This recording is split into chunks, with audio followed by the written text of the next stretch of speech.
الحمدللہ اس میدان میں قائم ہیں، لیکن انہوں نے نشاندہی کی کہ یہ کیوں ہوا یہ المیہ کہ جو شخص مولا علی کے متعلق کچھ گفتگو کرے، خصوصاً علماء اہل سنت میں سے اور دانشوران اہل سنت میں سے، تو فوراً اسے رافضیت کا لیبل لگا دیا جاتا ہے اور فوراً کہتے ہیں یہ شیعہ ہو گیا ہے، یہ ایجنٹ ہو گیا ہے۔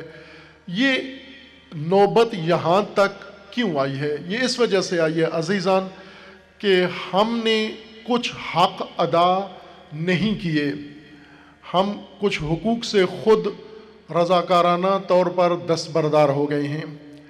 اگر نہج البلاغہ سے ہم دستبردار نہ ہوتے، قرآن کریم سے ہم دستبردار نہ ہوتے، عملاً دستبردار ہیں، اعتقاد ہے، محبت ہے، مودت ہے، بہت شدید پاکستان کے اندر قرآن کریم کے بارے میں محبت پائی جاتی ہے، اس طرح سے کہ کل کا بھی خبر ایک آئی ہے کہ کسی شہر میں پاکستان سے کسی نے قرآن کی بے حرمتی کی ہے اور لوگوں نے تشدد کر کے اس شخص کو ہلاک کر دیا ہے، اور ہر روز پاکستان میں یہ واقعات رونما ہو رہے ہیں کہ قرآن کی بے حرمتی، مقدسات دین کی بے حرمتی، رسول اللہ صلی اللہ علیہ وآلہ وسلم کی بے حرمتی یا دیگر مقدسات دین کی بے حرمتی پر امت اتنا شدید رد عمل دکھاتی ہے کہ دوسروں کے لیے وہ عبرت بن جاتا ہے۔ بس یہ امت کی ایک محبت کا نتیجہ ہے، جذبہ ہے، ان کے اندر ولولہ ہے، عقیدت ہے، لیکن جس سے اتنی محبت ہے عملاً اس سے دستبردار ہیں۔ آپ اپنے ملک کے اندر دیکھیں اور اپنی قومی صورتحال کو دیکھ لیں تو آپ قرآن کا نظام آپ کو اپنی مملکت میں، اپنی سرزمین پر نظر نہیں آتا۔ قرآن کی محبت موجود ہے، قرآن کی مودت موجود ہے، قرآن کے بارے میں اہتمام موجود ہے، لیکن قرآن میں اللہ تعالیٰ نے ہماری ہدایت کے لیے، ہماری سعادت کے لیے، ہماری عاقبت کے لیے جو نظام اتارا تھا، اس نظام کی طرف ہمارا کوئی رجحان نظر نہیں آتا، کوئی رغبت ہمارے اندر نظر نہیں آتی۔ نہج البلاغہ دوسرا مجموعہ ہے قرآن کریم کے بعد جو مظلوم و محجور و متروک ہے، کہ جس سے مودت تو پائی جاتی ہے، محبت تو پائی جاتی ہے چونکہ مولا علی کا کلام ہے، لیکن یہ مولا علی کا کلام محرومیت کا شکار ہے چونکہ مولا علی کے کلام میں انسان کی ہدایت کا مکمل نظام موجود ہے۔ یہ خطبے مولا علی نے ساری عمر بیان نہیں فرمائے، یہ مومنین کو آگاہی ہونا چاہیے۔ علماء کرام الحمدللہ جانتے ہیں کہ ساری عمر کے خطبات کا مجموعہ نہیں ہے، یہ فقط 4 سال حکومت کے دوران امیر المومنین کے خطبات کا مجموعہ ہے۔ امیر المومنین علیہ السلام جس عمر میں شہادت پائی ہے اس پوری عمر کے 4 سال، اب اس کے بعد جو عمر تھی حضور امام کی تقریباً 55-56 سال، اس عمر میں کیا فرمایا وہ نہج البلاغہ میں موجود نہیں ہے اور کسی نے اس کو ضبط نہیں کیا۔ بہت کم باتیں ہیں جو امیر المومنین علیہ السلام کی اس عصر کی خلافت اور حکومت سے پہلے کی درج کی گئی ہوں۔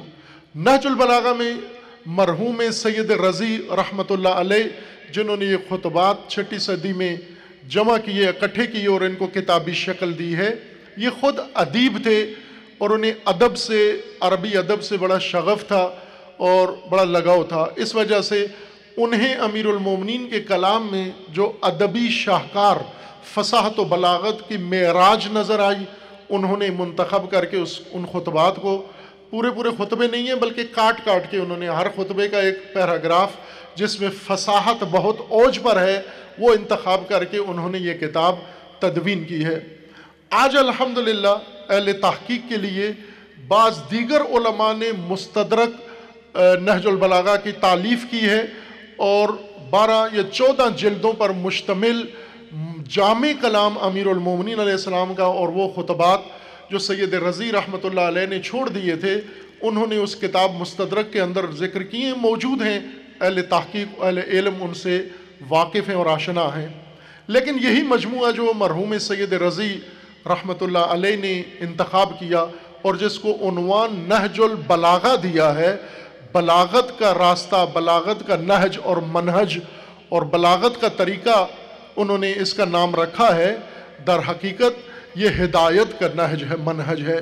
امیر المومنین علیہ السلام کے خطبات اور ان خطبات کے اندر جو روح ہے اور گہرائی ہے، وہ امیر المومنین کے طرز حکومت، طرز زندگی اور امیر المومنین کے ساتھ جو رویے لوگوں نے رکھے تھے، یہ خطبات ان کے تناظر میں بیان کیے گئے ہیں۔ ایک جامع نظام ہے معاش کا، ایک جامع نظام ہے معاشرت کا، ایک جامع نظام ہے حکومت کا، سیاست کا اور انسانیت کا، ایک جامع مجموعہ اور نظام اس کتاب شریف کے اندر موجود ہے۔ اور چونکہ امیر المومنین علیہ الصلاۃ والسلام، جس طرح رسول اللہ صلی اللہ علیہ وآلہ وسلم نے فرمایا من کنت مولا ہو فہذا علی مولا ہو، کہ جس کا میں مولا ہوں اس کے علی مولا ہیں۔ صبح کی نشست میں ایک بزرگ یہ فرما گئے تھے کہ جس طرح رسول مولا ہیں اسی طرح کے علی مولا ہیں، چونکہ ایک ہی سیاق کے اندر بیان فرمایا۔ اور ابھی بھی کسی بزرگ نے یہ فرمایا تھا، آیہ ولایت انما ولیکم اللہ ورسولہ والذین آمنوا الذین یقیمون الصلاۃ ویؤتون الزکاۃ وہم راکعون۔ یہ ولایت کا سیاق بھی ولایت کو ایک ہی مطلب میں ذکر کر رہا ہے، اللہ کی ولایت، رسول اللہ کی ولایت اور ولی خدا کی، اولی الامر کی ولایت۔ یہ تین ولایتیں اللہ کی، رسول اللہ کی اور اولی الامر کی۔ اور اسی طرح رسول اللہ نے فرمایا جس کا میں مولا ہوں اس کے علی مولا ہیں، اور جو متفقہ حدیث ہے۔ اب جو مولا کا معنی علی کے لیے کرنا ہے وہی رسول اللہ کے لیے کرنا ہوگا، اور جو ولی کا معنی یہاں دو میں کریں گے وہی اللہ کے لیے کرنا ہوگا۔ اب آپ کا اختیار ہے، آپ کی علمی بصیرت ہے، آپ کی علمی ایک اپروچ ہے کہ اس کے مطابق ولایت و مولا کا کیا معنی کرتے ہیں۔ لیکن یقیناً کچھ لوگ ولایت کا یہ معنی تسلیم کرتے ہیں کہ ولایت کا مطلب حاکمیت ہے، ولایت کا مطلب سرپرستی ہے، ولایت کا مطلب قیمومیت ہے، کہ اللہ تعالیٰ نے لوگوں کو فرمایا کہ اللہ مومنوں کا ولی ہے۔ اختیار رکھنے والے کو ولی کہتے ہیں، ولایت اختیار رکھنے والے، تصرف کرنے والے کو کہتے ہیں۔ اللہ کا پاس اختیار ہے پوری کائنات کا، اللہ مالک ہے، اللہ خالق ہے اور اللہ ولی بھی ہے، یعنی خلقت کائنات کی اللہ کی طرف سے ہے، مالکیت کائنات کی اللہ کو حاصل ہے، اور اس مالکیت اور اس کائنات کے اندر اختیار بھی اللہ کا ہے، اللہ کے ارادے سے نظام ہستی چلتا ہے اور چل رہا ہے۔ لیکن اللہ نے انسان کو بھی ہدایت کرنا تھی، اس لیے یہ اختیار، اس کا ایک حصہ رسول اللہ صلی اللہ علیہ وآلہ وسلم کو عطا فرمایا، اور رسول اللہ سے پہلے دیگر انبیاء کرام علیہ السلام کو جو مقام ولایت پر فائز تھے انہیں عطا فرمایا، اور پھر رسول اللہ کی نیابت میں اولی الامر منکم کو یہ ولایت صاحب اختیار بنایا۔ اولی الامر منکم، تم میں سے جو صاحب اختیار، صاحب ولایت ہے۔ اب جو بھی معنی ولایت کا کریں گے، تینوں عبارتوں کے اندر یا تینوں درجات میں ولایت کا معنی محفوظ رکھنا ہوگا۔ جو بھی کریں، دوست معنی کریں، چاہنے والا، قریب معنی کریں، یا ولی و سرپرست معنی کریں، حاکم معنی کریں، معنی ایک ہی بنتا ہے۔ اب کچھ لوگ تو اس حاکمیت کو مانتے ہیں، آپ تو مانتے ہو، ٹھیک ہے، ممکن ہے بعض دیگر مسالک علمی اختلاف رکھ کر ایک اجتہادی رائے کے تحت ولایت کا معنی یہ نہ کرتے ہیں جو ہم کرتے ہیں، لیکن میں اپنی بات کرتا ہوں کہ ہم تو مانتے ہیں نا کہ ولی کا معنی حاکمیت ہے، ولی کا معنی سرپرست ہے، ولی کا معنی قیم ہے امت کا۔ تو جو مانتے ہیں ولایت ان کے لیے واضح ہے، روشن ہے، تو اب آئیں ولایت کا نظام بتائیں، دکھائیں۔ جو ولایت اللہ نے نظام ہستی میں کار فرما کی ہے، جاری کی ہے، اور رسول اللہ کو اس کا حق ادا کیا ہے، اور امت کے لیے اولی الامر مقرر کیا ہے، اس ولایت کا کوئی ہم سے نقشہ پوچھنا چاہے کہ بھائیوں بتاؤ، مسلمانوں بتاؤ، مومنوں بتاؤ، کہ جو اللہ نے نظام بنایا ہے وہ دکھاؤ تو صحیح، ہمیں وہ شکل تو دکھاؤ، اس کے شمائل تو بتاؤ کہ وہ کیسا ہوتا ہے۔ آج مسلمان پوری دنیا کے اندر کون سا ملک ہے جو کسی مسلمان کسی نوجوان کے سوال پر یا کسی غیر مسلم کے سوال کے جواب میں ولایت کا چہرہ دنیا کو زمین پہ دکھا سکے کہ اس کو نظام ولایت کہتے ہیں. اب آپ کیا دکھاؤ گے؟ تاریخ اٹھا کے دکھاؤ گے ساری آمریت بھری ہوئی ہے. اگر معاصر زمانہ دیکھو گے جمہوریت سے بھرا ہوا ہے.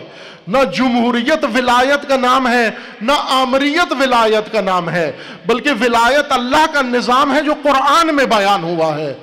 اگر آپ زمین پہ دکھانا چاہو تو آپ کو دکھانے میں دشواری پیش ہوتی ہے.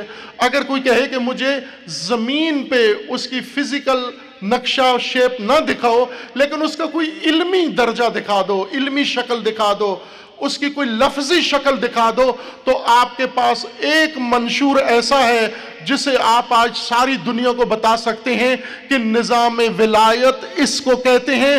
اسی منشور کا نام نہج البلاغہ ہے. نہج البلاغہ قرآن کے بنائے گئے نظام ولایت کی تصویر ہے جو امیر المومنین علیہ السلام نے اپنے عہد میں اس کو لاگو کیا اور پھر خطبات میں اور اپنے درد دل میں اس کو لفظی شکل دے کر ہمارے لیے ترکہ اور ہمارے لیے میراث اس کو بنایا ہے. لیکن ہم دستبردار ہو گئے نہج البلاغہ سے. نہج البلاغہ ہمارے برادر کہہ رہے تھے کہ میں اہل سنت سے تقاضا کرتا ہوں کہ اپنے مدرسوں میں نہج البلاغہ پڑھائیں. مجھے کوئی شیعہ مدرسہ بتائیں جس میں نہج البلاغہ پڑھائی جاتی ہو. کہاں ہے وہ مدرسہ دنیا میں؟ آپ کوئی شیعہ مجلس بتائیں، کوئی شیعہ ذاکر بتائیں، کوئی شیعہ مفسر بتائیں نہج البلاغہ کا.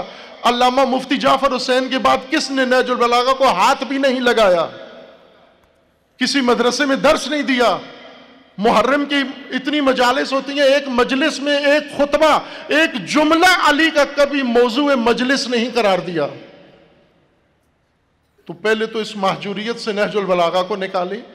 اس نہج البلاغہ کے اندر آپ کو ایک اللہ کا بڑا حسین نظام نظر آئے گا.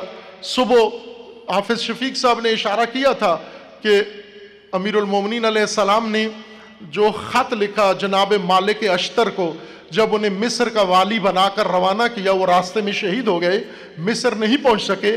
لیکن وہ جو منشور دستور لکھ کے دیا، حاکم کون ہوتا ہے، کیسے ہوتا ہے، اس پر حق کیا ہوتے ہیں، وہ سارا مملکت کا ریاست کا ایک عملی نقشہ ہے.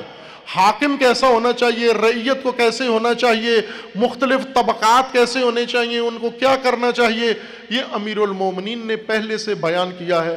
ایک بات جو عموماً ہم میڈیا پہ بھی سنتے ہیں اور میڈیا سے پہلے مجلسوں میں ہوتی تھی، ایک جھگڑا بلا ضرورت کا، وہ یہ تھا کہ علی مشکل کشا ہیں، علی سے مدد مانگنی چاہیے یا نہیں مانگنی چاہیے، اور پھر اس کو آ کے شرک و کفر و جائز و ناجائز کی بات میں الجھا دیتے ہیں.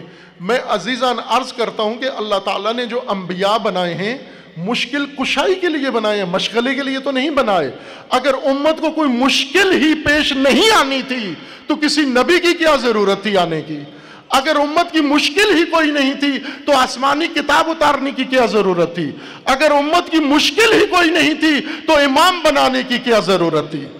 یہ ساری ہستیاں، یہ آسمان سے جو کچھ نازل ہوا،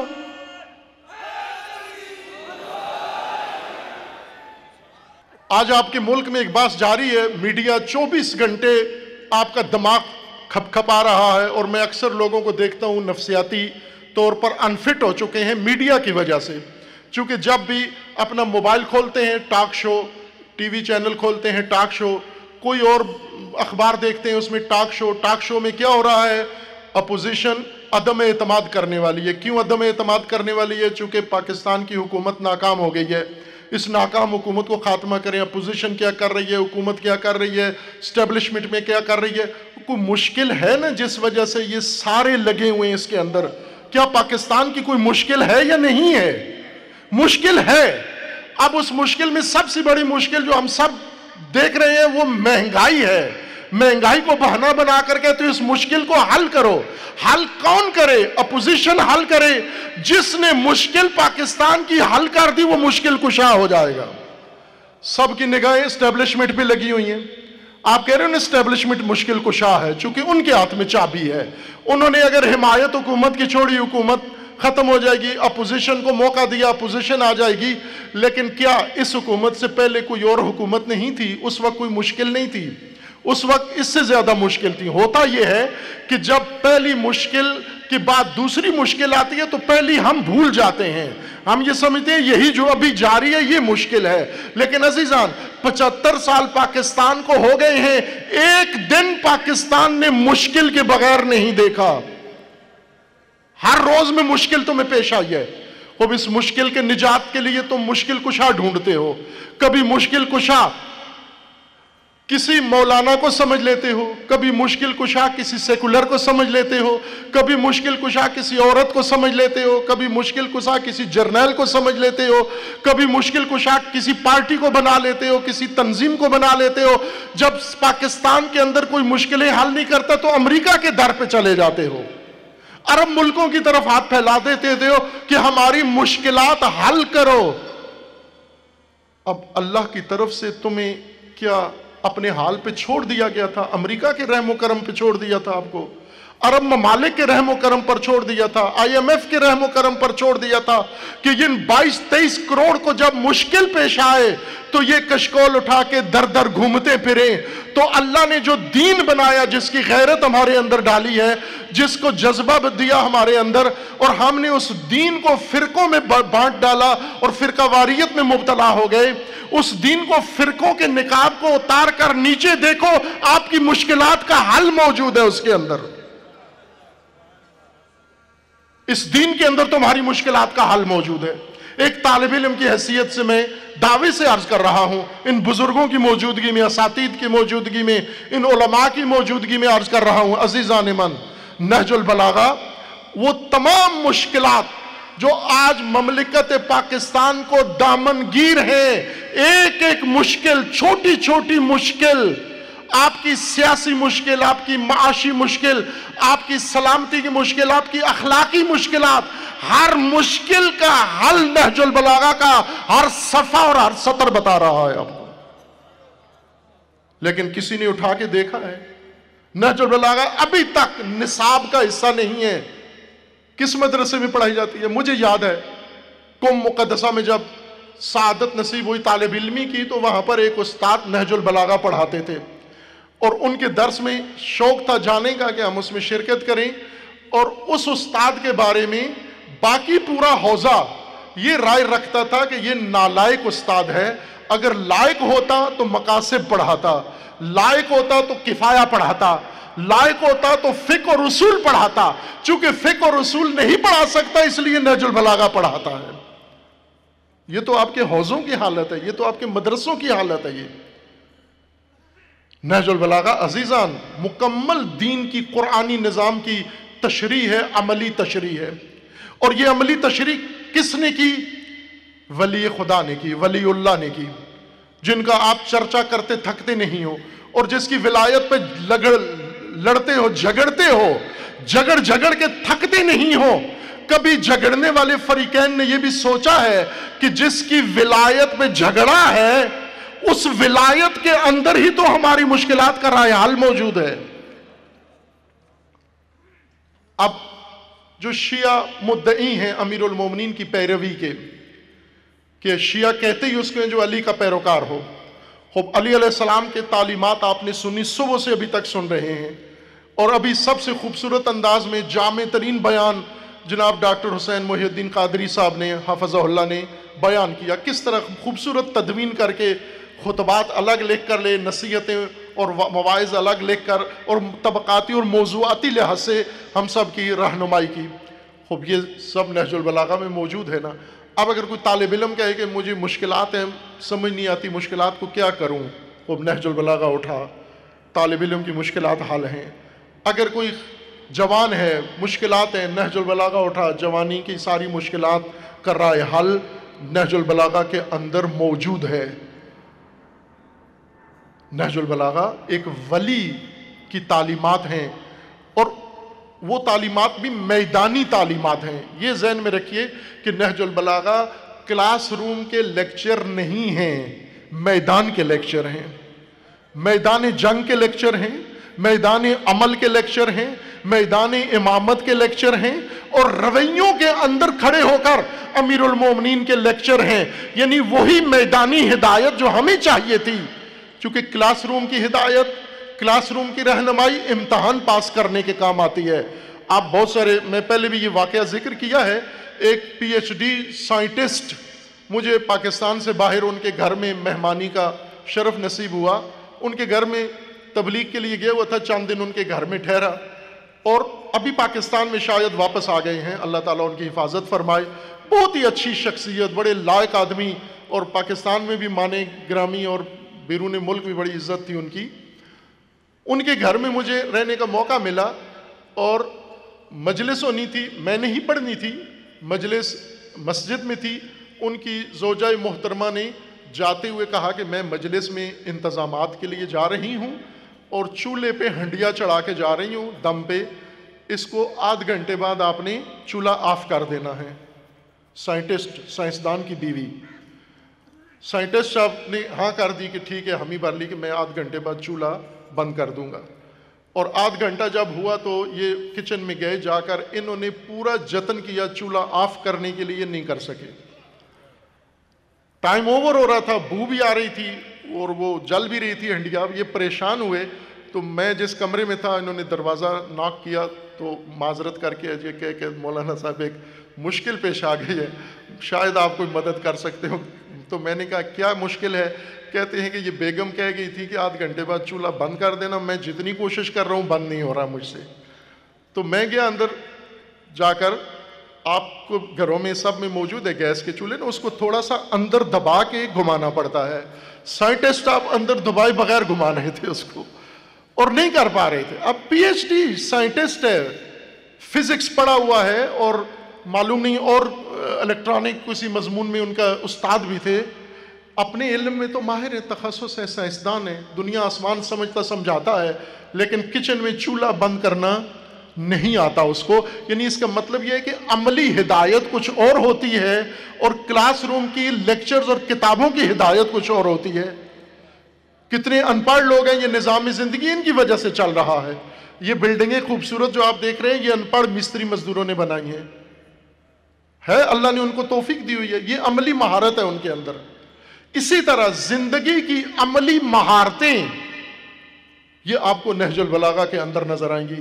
ان حالات کے اندر کیا قدم اٹھائیں. عزیزان، ہم جو دعوے رکھتے ہیں امیر المومنین کے بارے میں، کہ امیر المومنین علیہ السلام نے خود فرمایا تھا سلونی قبل ان تفقدونی، مجھ سے پوچھو اس سے پہلے کہ مجھے کھو بیٹھو. یا حضرت نے یہ فرمایا تھا کہ انی اعلم طرق السماوات من طرق الارض، میں آسمانوں کے راستے زیادہ جانتا ہوں زمین کے راستوں سے. اور اس طرح دیگر جو امیر المومنین علیہ الصلوۃ والسلام نے اپنے علم کا اظہار کیا اور دعویٰ بھی کیا. ہم آج ساری دنیا کو یہ دعوے سناتے ہیں. تو ایک بات ہے کہ اگر اتنی بڑی ہستی تمہارے پاس ہے، علی ابن ابی طالب جیسی ہستی، اور یہ امت مسلمہ پوری دنیا کے اندر، یہ امت مسلمہ علی ابن ابی طالب جیسا امام ہوتے ہوئے چائنا کی محتاج ہے. سوئی بنانی ہو چائنا، دھاگا بنانا ہو چائنا، آپ نے اگر گاڑی بنانی ہو چائنا، چنگچی لینا ہو چائنا، کپڑا، ہر کون سی چیز، چابی اور تالا نہیں بنا سکتے آپ. اپنی جیب میں دیکھو، جس جیب میں ہاتھ ڈال کے نکالو چائنا اندر سے نکلے گا. بیٹھا ہوا کون ہے؟ مولا علی کا ماننے والا. وہ مولا علی کی جیب سے کوئی مولا علی کی چیز بھی نکلے نہ بنی ہوئی. تیری جیب میں ہر چیز چائنا کی ہے، اور تو کہتا ہے مولا علی غالب ہے علی کل غالب.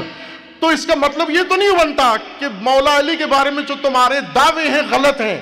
یہ تو نہیں کوئی بھی سوچ سکتا، لیکن یہ تو سوچ سکتا ہے کہ تمہارا تعلق مولا علی سے مشکوک ہے. تمہارا تعلق کوئی بھی نہیں ہے.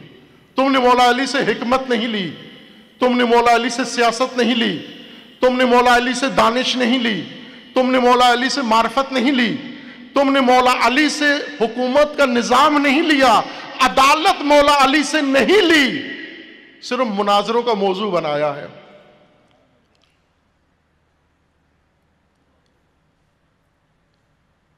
یہ راستہ امیر المومنین نے بنا کے رکھا ہوا ہے۔ آپ نے ابھی سنا یہ کتنی خوبصورت گفتگو ہوئی۔ میں چاہتا تھا میرا وقت، میں انتظامیہ کو پہلے سے کہا ہوا تھا کہ مہمان ہم نے بہت بڑی سطح کے بلا لیے ہیں اور زیادہ بلا لیے ہیں، ان کو وقت دیں، میرا وقت ان کو دے دیں، میں آخر میں 10 منٹ چھوڑے شکریہ کے لیے، لیکن مہمانوں نے محبت کی، تھوڑا سا وقت مجھے دے دیا سما خراشی کے لیے، لیکن میری اپنی خواہش یہ تھی کہ یہ مہمان ہی زیادہ گفتگو کرتے۔ آپ نے یہ سنا خلیفہ دوم کا بیان ڈاکٹر صاحب نے نقل کے، 2 دفعہ آج آپ سن چکے ہیں یہ جملہ 2 دفعہ، دوسری دفعہ ڈاکٹر صاحب نے بیان کیا۔ صبح کی نشست میں ایک اور بزرگ یہ جملہ بیان کر گئے تھے، وہ فرما رہے تھے، مشکل کشا ہے یعنی کہ میں اس مشکل سے پناہ مانگتا ہوں جس کے حل کے لیے علی ابن ابی طالب موجود نہ ہو۔ خلیفہ دوم اپنے عہد خلافت میں، حکومت کے زمانے میں، اب خلیفہ کی مشکلات کتنی تھیں یہ آپ اندازہ نہیں کر سکتے، چونکہ آپ ایسی سلطنت کے والی نہیں ہیں جس کی قلمرو کئی براعظموں میں پھیلی ہوئی ہو، جس کی فتوحات کا سلسلہ اتنا بڑھ رہا ہو، تو ایسے حاکم کی تو قدم قدم پہ مشکلات آتی ہیں، اندرونی مشکلات، بیرونی مشکلات، عدالتی مشکلات، فیصلوں کی مشکلات، قدم قدم پہ مشکلات آتی ہیں، اور وہ یہ کہہ رہے ہیں کہ میں ایسی مشکل سے پناہ مانگتا ہوں جس کے حل کے لیے علی ابن ابی طالب موجود نہ ہو۔ امت آج آپ کہتے ہو ہم ایسی مشکل سے پناہ مانگتے ہیں جس کے حل کے لیے نہج البلاغہ میں علی ابن ابی طالب کا کلام موجود نہ ہو۔ آپ کی تو کوئی مشکل نہیں ہے، مشکل مہنگائی ہے، اپوزیشن حل کر دے گی، مشکل فلاں ہے، اسٹیبلشمنٹ حل کر دے گی، مشکل فلاں ہے، کوئی عرب ملک قرضہ دے دے گا، مشکل فلاں نوعیت کی ہے، امریکہ مدد کرے گا، چائنا مدد کرے گا، چائنا پکا دوست ہے ہمارا۔ تم نے چائنا کو مشکل کشا مان لیا ہے اور ادھر سے دعویٰ رکھتے ہو علی مشکل کشا ہے۔ ہونا تو یہ چاہیے تھا چائنا والے لائن لگا، سی پیک روڈ پر ایک انسانی زنجیر کھڑی ہوتی، چائنا کے دارالخلافہ سے لے کر اسلام آباد تک لائنیں لگی ہوتی، سب چائنی کھڑے ہو کر پوچھ رہے ہوتے کہ پاکستان میں ہم نے سنا ہے کہ ایک ملت رہتی ہے جس کا مولا علی ہے، اور وہ مولا علی جو ہر مشکل کا حل ان کے پاس موجود ہے، تو چائنا ساری مشکلات کے لیے پاکستان کے دروازے کھٹکھٹا رہا ہوتا تو پھر تو آپ حق بجانب تھے یہ کہنے میں۔ کس مشکل کے لیے کون آتا ہے ہماری طرف؟ مسلمانوں کی طرف کون آتا ہے؟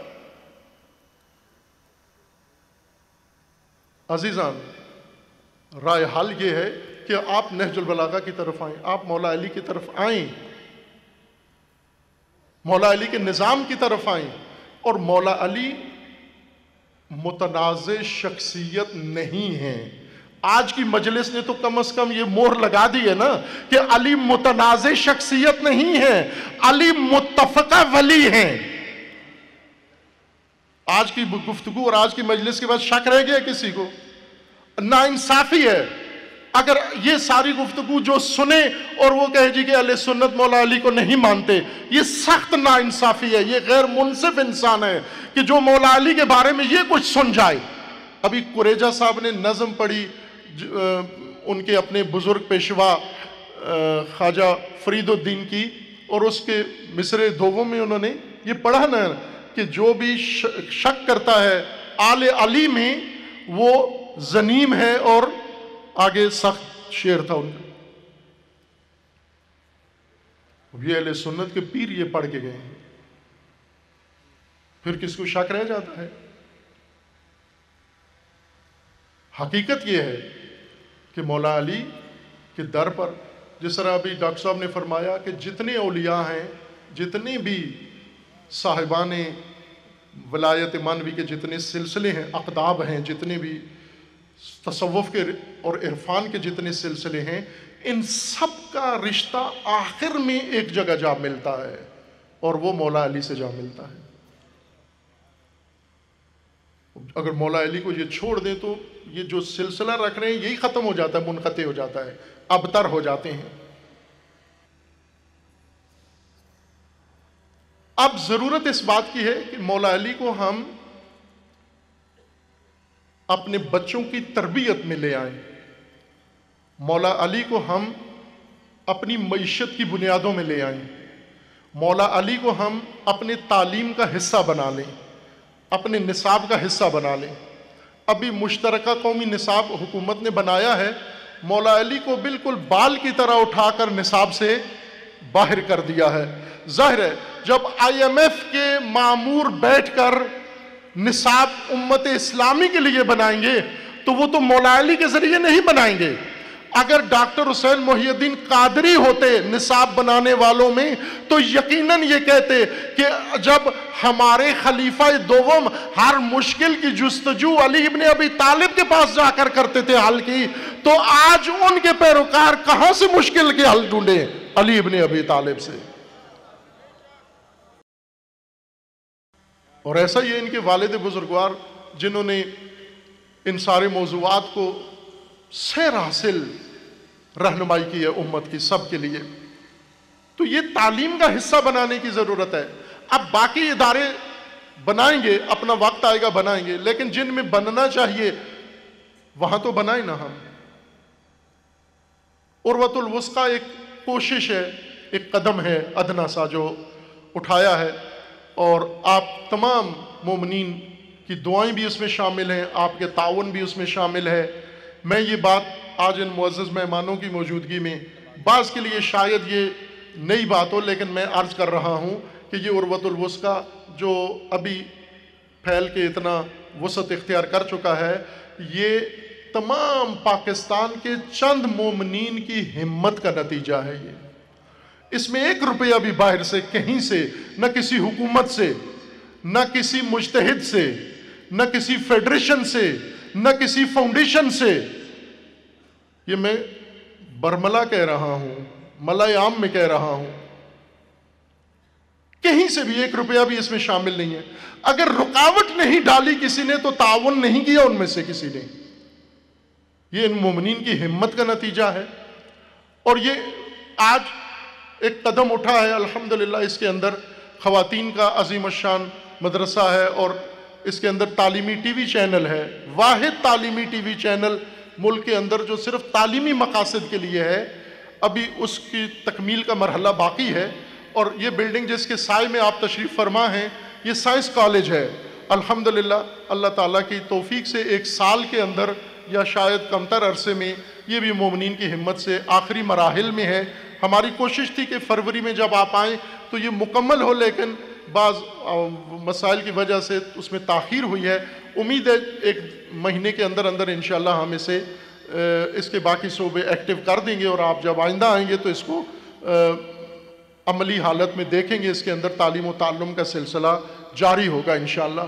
خوب یہی وہ نہج البلاغہ کا نظام ہے کہ اگر تم اپنی روزمرہ زندگی میں، علم میں، عمل میں، مہارت میں کسی کے محتاج ہو اگر تم اس کے غلام ہو جاؤ گے،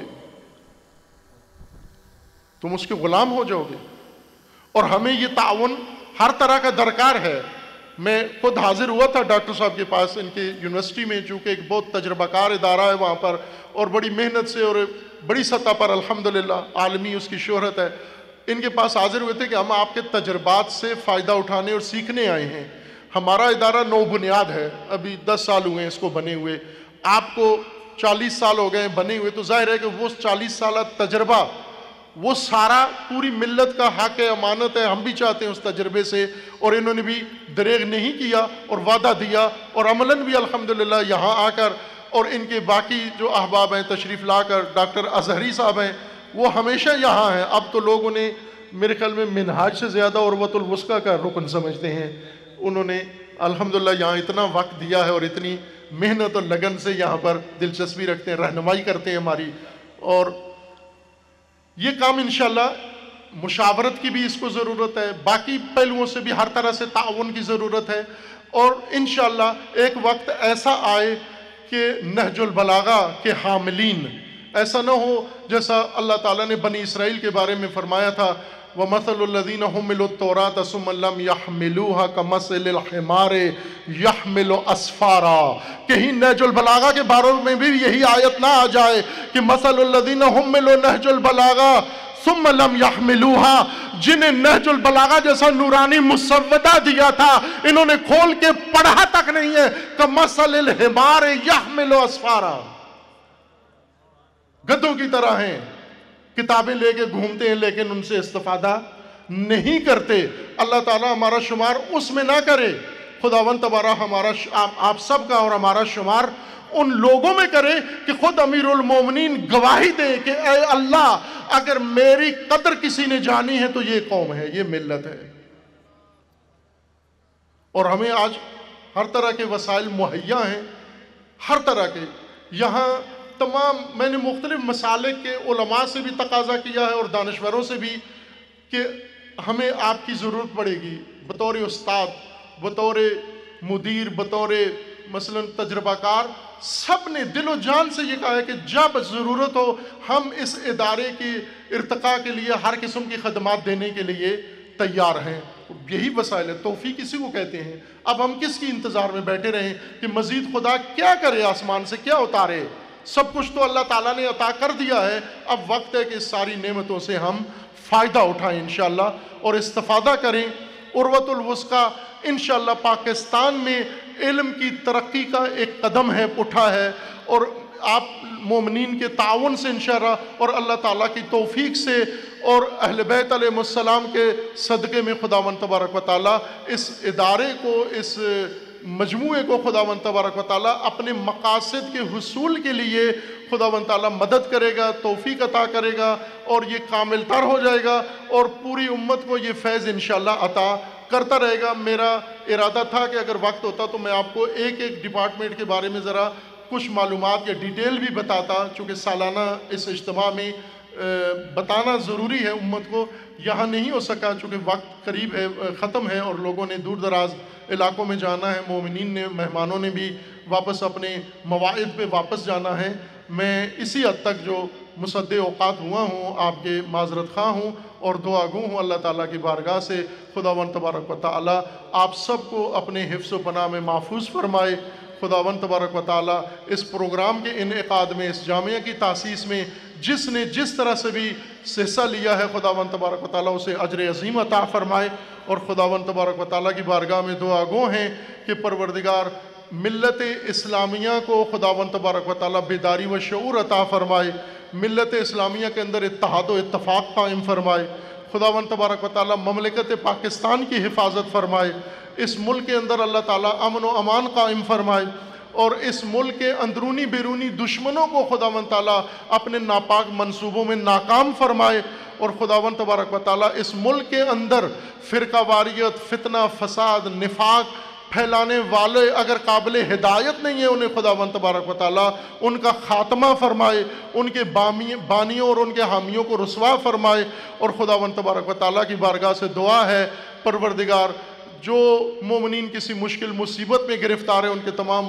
مسائل و مشکلات کو برطرف فرما، جو مومنین بیمار ہیں اللہ تعالیٰ انہیں شفاء کاملہ عطا فرمائے، جو اس دنیا سے رحلت کر گئے اللہ تعالیٰ انہیں جوار رحمت میں مقام عطا فرمائے۔ مجدداً شکریہ آپ تمام حضرات کا، خواتین کا، جوانوں کا، علماء کرام کا بالخصوص، اور معزز مہمانان جو یہاں تشریف فرما ہیں اور جو تشریف لے گئے ہیں اپنی تقریر اور گفتگو فرما کر، ان سب کا شکریہ ادا کرتا ہوں۔ جو انتظامیہ ہے اور برادران جنہوں نے دعوت دی ہے اور باقی اہتمام میں حصہ لیا ہے، اللہ تعالیٰ سے ان سب کے لیے عظیم اجر کے لیے دعا گو ہیں۔ آپ عزیزان اپنی سلامتی کے لیے، ملک کی سلامتی کے لیے، امت کے عزت و وقار کے لیے بلند آواز سے 3 دفعہ صلوات پڑھیے محمد و آل محمد پر۔